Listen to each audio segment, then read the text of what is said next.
Okay, so if you are in chronic pain, especially if it's low back and hip related, we cannot always go to the source of the pain.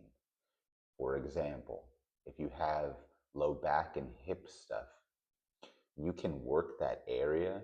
However, we have to try and find what the actual source of the pain is. Just because you feel it in low back and hip and we clear some of that stuff up doesn't mean that other areas aren't pulling on that area. Now, in my philosophy, there's really two main areas that are going to contribute to low back and hip pain. One is going to be the actual spine and the rib cage, but two is going to be the feet and the calves and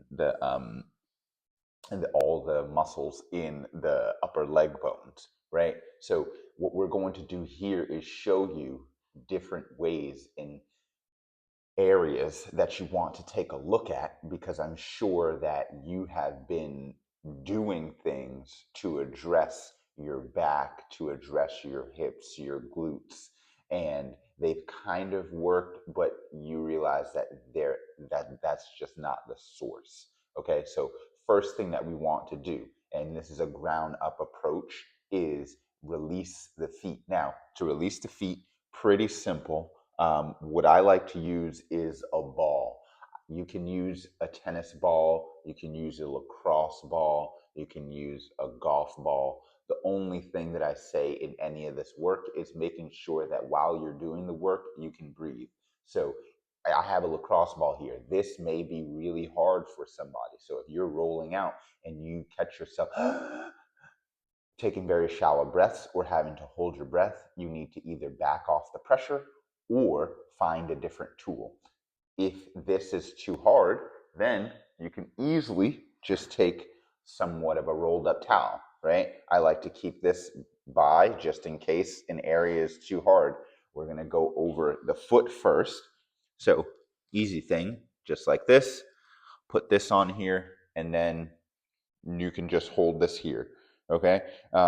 If you don't have a ball or something nearby, I like to use a ball because the whole point in all of this is so that we start melting the tissue, and um, we get the melting of the tissue all the way down to the bone.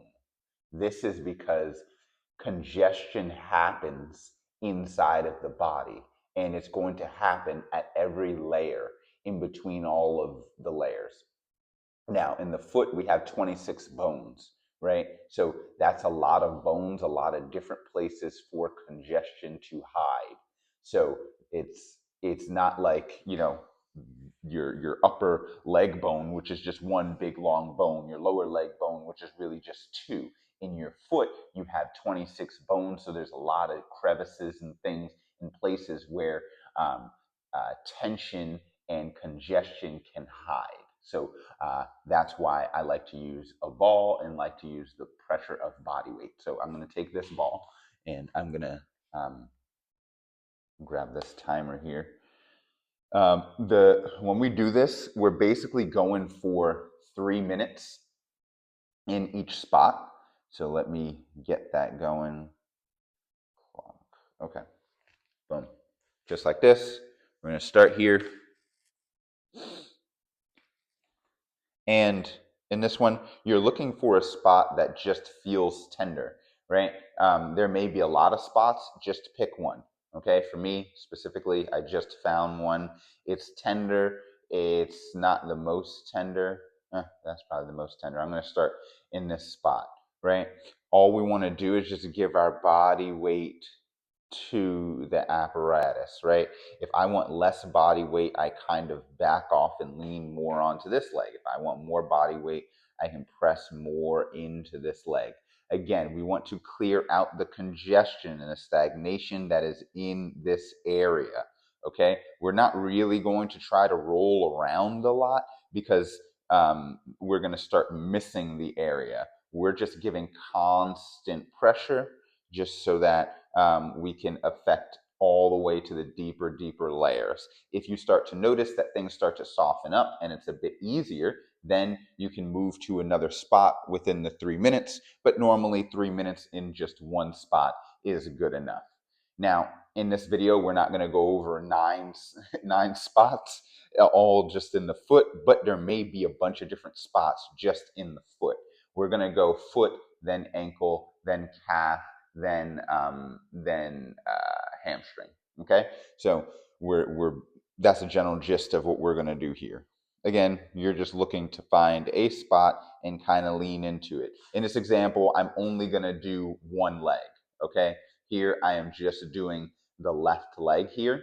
I'm making this video specifically for my client, but you can follow along. You can use left leg or you can use right leg. But for this client particularly, they're having back pain and hip pain. And I figure a lot of people are having the same issue and want to get that kind of cleared up, right? So for her specifically, we're starting in the foot and we're going to work our way up the chain.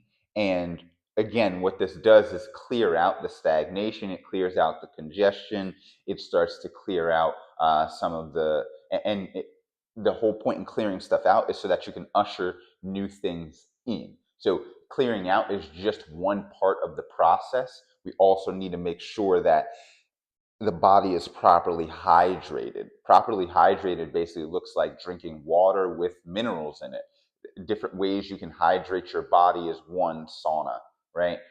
Just getting in the sauna is going to stimulate certain fluids in your body, like hyaluronic acid, right? That is going to help. If you take a hot bath, the bath you definitely want to put one. You want to make sure that when you're taking a bath, if you're going to do that, right? And we're going to move on to the next spot. So the next spot is going to be in the ankle. Okay, so we're gonna scan up and down, kind of like probably about this area here, right? So we're just gonna start like right where the ankle is and kind of come up, maybe up to the bottom of the calf. Okay, in this one again, you could use the same deal here. For me, I noticed that if I try to do this just on the floor like this, I can't really get an accurate read. So I like to bring it up a little bit with a yoga block, but you could also take that rolled up towel just like this and then put this on here so that you can get better pressure, right? When I'm just on the floor here, it just doesn't, I just can't get it right. So I put it up on a yoga block or something, and there we go. Okay, again, we're searching for a painful spot yet again, and you're looking to see like, hey, am I getting to a spot where it feels like, Jesus, that hurts? It almost feels like electrical, right? We're kind of looking for those spots, and then we're looking to release those spots. So once you get in just an area here, just focus on that. Continuing on to hydration, right? If you're taking a bath, make sure that you are not only, like, a bath is great, hot bath, right? But we want to make sure that the water that you're in is filtered, right? We don't want to just take regular water. I'm here in Texas right now. This Texas water is super harsh or super hard, and it's not very well filtered. I don't know if any water, if you're in America, is very well filtered. So I have like a little bath filter on there that I use. Because once your body is, especially if you put it in heat, it starts to absorb everything around it. So it's going to be a bad idea if you're taking a bath and you're just absorbing even more of the chemicals that are in the water. So get some sort of water filter. I get mine off Amazon. They don't cost more than $20. So very, very simple to do. I also have one for the shower as well. But in the hydration, you would just get some sort of minerals and salts, right, that you can put in the bath to rehydrate yourself, right? Very, very simple. You can get some sort of bath salts, and you put those in the bath, because then the minerals from that is going to get reabsorbed into your body, right? So that is a form of recovery and making sure that your fascia is well hydrated, because you want to make sure that the fascia is well hydrated throughout the entire body, okay? Not just in that one area in the source of where it feels like the pain is, because pain in the body is very tricky, because most of the time the congestion and the pressure and the adhesions in your body are all over the place, and then where the pain is probably is a big source of it, but also where the pain is also a place where um, you just get the symptoms. So it doesn't mean that that is the main source and where everything is coming from, because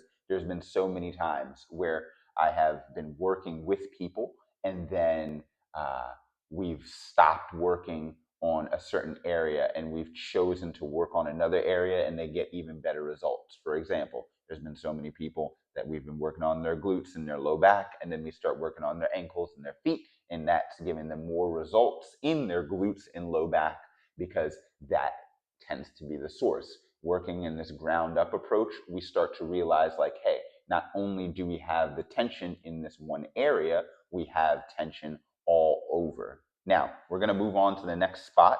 We're going to move on to the next spot, which is going to be in the calf. But know that you can check anywhere. Like, a lot of times, there's a lot of stuff in the shin and on the other side. We're just not going to do that today, but know that you can check that other side, and there's probably some stuff there. All we're going to do here is now move up the chain. So we're going to go into the calf. Now, upper calf is normally something there, as well as lower and middle calf. But a lot of times, if you have especially knee pain, back pain, hip pain, upper calf tends to hold a lot of tension. But again, we're going to scan that area and see where exactly feels like it needs to be released the most. So similar concept, just here, and boom, I feel that right in upper calf. Oof, right there. Okay, so we're just going to stay there 3 minutes. Again, making sure that you're breathing. Just make sure that the whole time, again, you are bringing your body back to your breath. If you are holding your breath, your body thinks that it is unsafe, and it will try to, as a reflex, tighten up everything. So you're going to be actively tightening up your muscles while you're trying to release them, and that's just not going to work.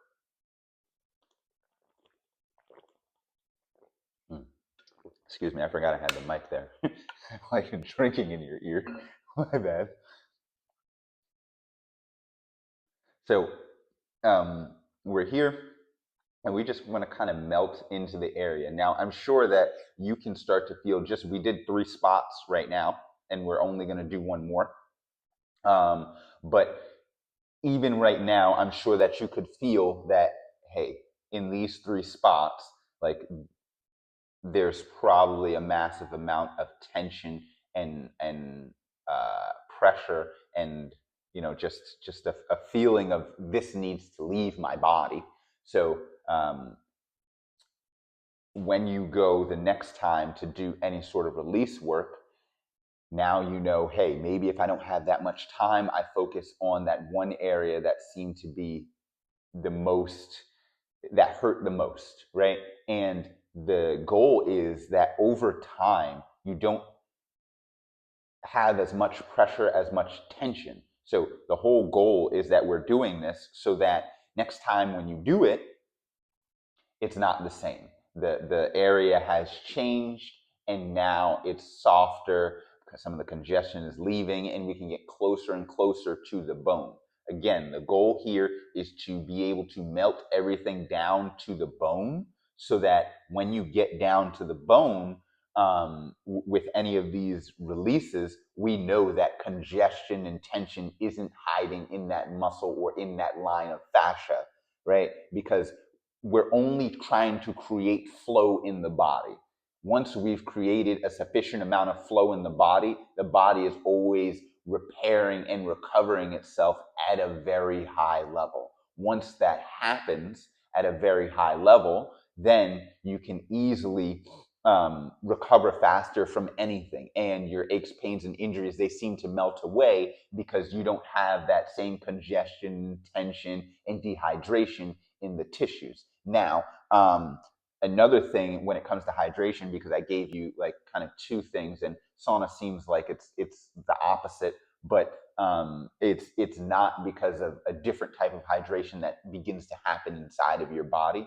um, Now, I'm going to talk about water and just simple hydration hacks that you can use. Okay, there we go. We're right at 3 minutes. So the last one that we're going to do here is we're going to go in the growing slash we're going to go in the growing slash hamstring. So for this one, you could use a rolled up towel. I think the ball is just it's just it might not be enough. So you can use a rolled up towel. I like to use a yoga block, right? Sometimes I use a combination of the two. So if the area is really tender, I like to use the towel because you can melt into it, and the yoga block is just you can you can get a little bit more pressure into it. But for this example, I'm just going to use the yoga block. I'm here, and what I want to do is give pressure on top of the yoga block. So I'm here, just like this. I'm kind of searching the area. Like this area for me, not so much. I move up a little bit. Okay, finding a little bit. Okay, so I'm kind of here. I'm on the inside here, like right on the inside where the growing is. You can also check this area right here, right? So same kind of deal. You can go through the hamstring. Again, it is your body, and you have to see where exactly you have the tension and pressure. So if you got to pause the video so that you could find that area, go ahead and do so.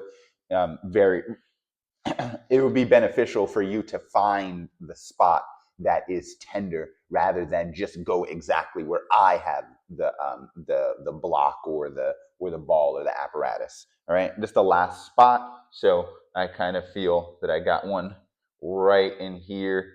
So I'm gonna go 3 minutes.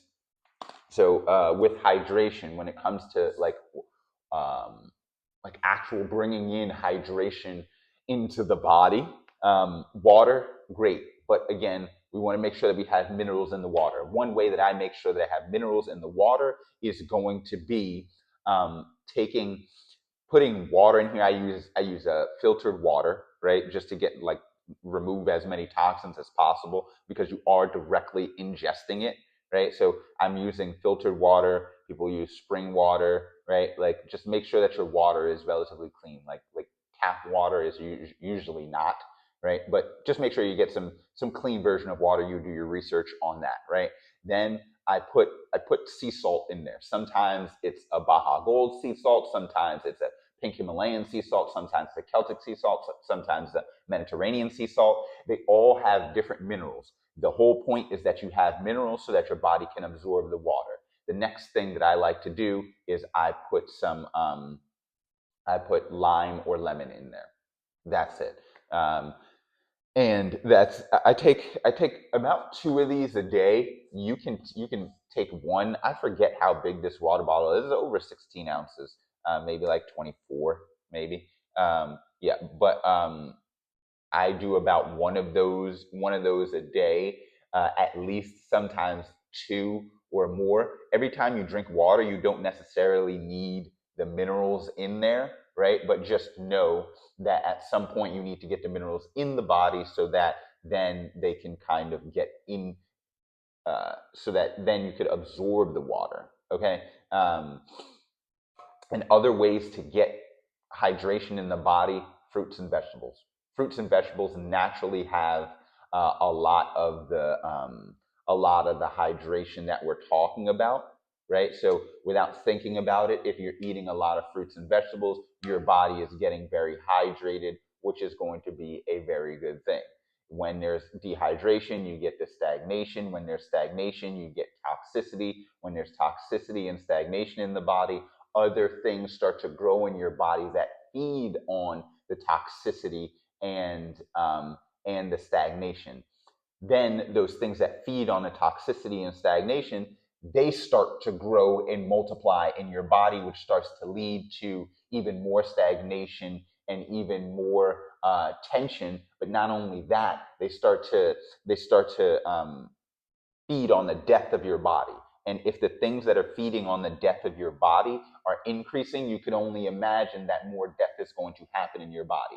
And death in the body normally occurs because of some form of stagnation. Something is not moving properly, something is impeding that body's uh, motion or ability to move, and now you have this big problem. So, easy way to do that or to get rid of that is movement, is work like this, and hydrating yourself. That's going to save you from a lot of different things.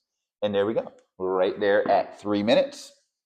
Okay, so that is nice and simple, right? Just starting lower leg and a little bit of upper leg, and that is going to start changing how everything feels up the chain. Not saying that you don't need to do up the chain stuff, but I've already made videos on that, right? I've already made a bunch of videos on that. I haven't really made too many videos on the lower part of the body, and I just want to make sure that people have a complete package of what it is that you can do. If you want to check out some things on the upper parts of the body, you can go ahead and check out the hip and back unlocking videos. There's a couple of them up there on the channel, and those will help you out with the areas above. Ideally, you would get all of those areas, and how I would do this work is making sure that I'm getting this work in more times than not. So I would do at least every other day, because whatever stagnation and kind of difficult areas you have in your body, you've had them for a long time. So they're not just going to go away at the snap of a finger, right? It's going to take some time. And I'm sure that even while you were doing this, you noticed like, okay, some of this stuff is melting, but there is still work to do in that area. Again, we're trying to melt all of the tissue and all that stuff all the way down to the bone. Okay, we're trying to make it so soft that you can just give pressure and you can go all the way down to the bone, so that way we can clear out the stuff. That is going to take some time. I personally do some sort of release work on myself every single day, and I tend to focus on feet and calves because historically I've just had a bunch of different stuff happen there, and I know that this is the source of a lot of stuff, or the origin source of a lot of stuff, all the way up the chain, even all the way up to the neck. So that's what you would do in terms of frequency of how you would use this type of work. I hope that helps you out. And again, you don't have to do the video each time. Now that you know the areas that kind of feel like they need the most attention, then you kind of go there and go do that. I'm going to turn this video off, and I'm actually going to get the other side so I don't feel so uneven. Peace.